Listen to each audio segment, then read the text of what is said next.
আসসালামু আলাইকুম ভাই, আমি সবার কাছে একটা কথা বলতে চাই। এই আওয়ামী লীগের কিছু দুষ্কৃতিকর লোক আছে ভাই, যাদের নাম আমি আপনাদেরকে নিজের মুখেই বলতেছি।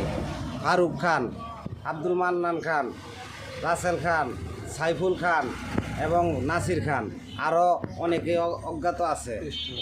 এখন ওনারা মাদক নিয়ে একটা অ্যাকশন নিতে চায়, কারণ ওনারা কি এই 15 বছর যে মাদক ব্যবসা করছে, এখন ওনারা আর ব্যবসা করার পারে না পারার কারণে ওনাদের ইনকাম নাই বিদায় ওনারা এখন আমাদের উপরে, ভালো মানুষের উপরে হয়রানি সৃষ্টি করতেছে, বদনাম রটায় দিতেছে।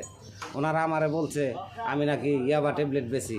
ভাই, আগে পরে বেচছি। আমি যদি কেউ বলতে পারে আমার এলাকায় যদি বলতে পারে যে আমি কোনো নেশা বেচি, তাহলে আমার যে শাস্তি পাবে ওই শাস্তি মাইনা নেব।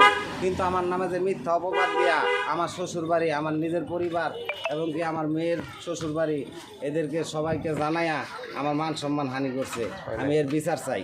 আর মনে করেন আমি জমির ব্যবসা করি, ঠিক আছে, আপনারা 10 জনকে জিগায় দেখবেন, এলাকার ভিতরে জিগায় দেখবেন আমি জমি বিক্রি করি কিনা। আমি আর আমার বিআই জমির ব্যবসা করি। তো আমার বিয়ের কাছে ফোন গেছে আমরা যাতে জমি বিক্রি না করি, বিআইরে হুমকি টুমকি দেয় অনেকজনে। দেওয়ার পরে এই লোকগুলা কারা ভাই? এই লোকগুলা আছে হলো মামুন, রাসেল, ঠিক আছে। ওনারা আমি নিজের সামনে স্টেপ বলতে পারবো, ওনারা আমার সামনে আসুক বলতে পারবো। কিন্তু আমরা যখন আরেকটা জমি বিক্রি করছি, ওই জমির জেন নিয়েই এখন এটা সূত্রপাত শুরু করছে।